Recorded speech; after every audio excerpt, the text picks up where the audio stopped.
If you're an Indian student planning to or already studying at the prestigious Harvard University, US President Donald Trump and his administration has put conditions on the Harvard University. 6 conditions in 72 hours for the Harvard University. Remember, this is apart from the fight and the tussle that Donald Trump administration is facing with the Harvard University, but especially for non-local students. What does it mean? I'm going to take you through some of the conditions. Submit all record of the foreign students, those who have come into America on education visa or simply to study and are enrolled at the university. Submit the record of violence if there has been by any student. It needs to be then sent to the administration. Now remember, this is for all foreign students, but of course I am specifically reaching out and talking to the Indian students right now because many, in fact in thousands, apply for the prestigious Harvard University. Now some of the other conditions also include all records in the possession of the Harvard University, including electronic records, audio video footage, if there is anything on or off campus in the last 5 years that needs to be informed to the administration, must happen. Any and all disciplinary records of all non-immigrant students enrolled in the last 5 years. And at this juncture also adding, especially remember any background, any information around it. What happened in the last 5 years? A lot of protests against the US government, whether Biden or Trump administration, specifically protests against the Donald Trump administration. So there is a reason, I believe, that here it has said all records in the possession of Harvard University, including electronic, audio, video, regarding dangerous or violent activity, whether on or off campus by a non-immigrant student in the last 5 years. So all of this needs to be deposited with the administration. They are asking for all possible records. Now, there have been, of course, remember, concerns. You can see that there have been, for example, Palestine, Free Palestine protests, but that has led to cases of campus anti-Semitism. Jewish students have come forth to claim they are being harassed, bullied and targeted. That's just perhaps one angle of it. But at this juncture, if there has been, if you're a foreign student, if you're not an American citizen, but you're involved in any manner which can be considered violent activity, the footage needs to be sent out to the Trump administration. That could lead to perhaps a lot of disciplinary action, if not an immediate expulsion. Let's listen in first to what is this specific issue. We have an interest as a nation, as President Trump has spoken to quite often, that we have an interest as a nation for these universities that are supposed to be the gold standard to actually deliver people who are educated and can function in society and on campuses that encourage a learning environment as opposed to one of left-wing activism, where you have individuals leaving the university level in this country as our rates are declining when it comes to comprehension and reading and a whole host of other things. That it has to be more than just a label or a brand. It has to deliver results for the families that do pay a lot of money for it. And I think that there's a point, as you've seen, I think it's obvious from the Trump administration, with the federal money that flows into those coffers and the nature of the kind of talent. You could speak about foreign talent. Let's speak about American talent. You've got a wonderful kid who's done very, very well, and then you send them to Harvard, and a kid comes home, and you don't even recognize them. And they're definitely primed to be a fabulous left-wing activist, but they're maybe not going to be able to get a job. And so, this is a recognition and movement that universities around this country are recognizing that American families have standards. We spend money so our children can be educated in the normal function of life. And we get kids back who have not received the kind of education we expected.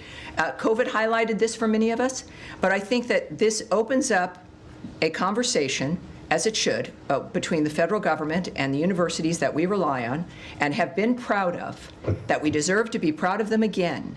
And if we're going to speak about who we rely on for the best and the brightest, there's plenty of American kids who also deserve to be taken seriously. And I believe that we can handle all of them properly. So this is very significant, very crucial. I want to bring in Pranay Upadhyay, my colleague from India Today Global. Pranay, I can see this is a multi-layered approach. It appears the Trump administration has taken away the authority of the Harvard University to enroll foreign students. That could mean at least over 5,000 students. What are you picking up about this condition on international students and why? Pooja, this is a very significant thing which has happened, and if you see the kind of conflict which is going on between the Trump administration and the Harvard University, Columbia University, and many other universities in the name of freedom of expression, while Trump administration's argument is that there is an anti-Semitism, and if you see earlier they acted upon on certain things as far as the campus things are concerned. And now the very important development which has come now from the Trump administration of barring Harvard University to take up international students. I'm sure there will be Indian students who will also be impacted, and even just students those who are already there in campus. We have to see that how this will be resolved. But definitely this kind of a conflict between the administration, the education department, and the top Ivy League universities in the United States definitely a cause of concern, especially for the international students. There are around 21,000 students in the Harvard University, which has a high component of international students. Around 7,000 international students are there, and even many students study there at the Harvard campus. So therefore, we have to see that how far President Trump wants to take it, especially this issue of anti-Semitism, whether it is an anti-Semitism or whether it is an issue of freedom of expression.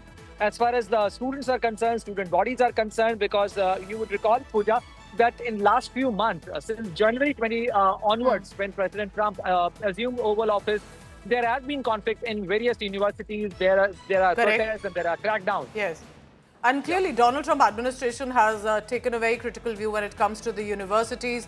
There's been this tussle. This is a big developing story, and we'll try and get more voices on the ground of what exactly could this be a consequence and could have a consequence in at least this academic year. Now, here's what has happened. Why has Donald Trump upped the ante against Harvard University? The administration has revoked the prestigious university's ability to enroll international students. And that starts from this year itself, 25-26 academic year. Harvard has described the move as illegal, retaliatory, affecting thousands of students from across the world. But the Trump administration is accusing the Harvard University of encouraging violence, anti-Semitism, collaborating with the Chinese Communist Party against America. The department stated that the decision followed Harvard's refusal to provide requested information about some specific certain foreign student visa holders. The controversy sparked after the administration wrote a letter to the university this month itself, threatening to cut back billions of federal funding unless the university accepted government demands, including requirement to audit the viewpoint of the student body, faculty, staff members, and reduce the power of certain students and administrators targeted because of their political views. Now, especially in the backdrop of the Israel-Hamas war that we have seen, there have been massive protests in and around universities, even at Harvard, and there have been concerns if that has led to bullying, anti-Semitism cases against certain students and teachers. And now to what the administration official has said. I don't believe it's illegal. Again, foreign student visas are a privilege, not an entitlement. In particular, students cannot enter the United States if they provide support for designated terrorist organizations. They wouldn't be allowed to enter the United States.